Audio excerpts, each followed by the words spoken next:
রাজনীতির ময়দানে বাতিলের বিরুদ্ধে চরমনাই ছাড়া বলিষ্ঠ কণ্ঠে হুঙ্কার দেওয়ার তো আর কেউরে দেখি না।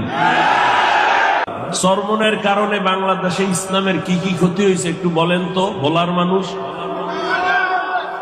কি? পিছনওয়ালারা কথা কন না কেন? বোবা শয়তান হইয়েন না, সত্যটা বলেন। খালি হাত উঠায় আমাকে ইশারা দেন, আমি কাছে আনবো। নিরাপত্তার কোনো পেরেশানি নেই। চরমনের কারণে এই দেশ ইসলামের কি ক্ষতি হয়েছে বলেন?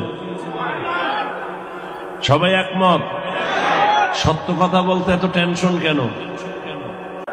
রাজনীতির ময়দানে বাতিলের বিরুদ্ধে চরমনাই ছাড়া বলিষ্ঠ কণ্ঠে হুঙ্কার দেওয়ার তো আর কেউরে দেখি না।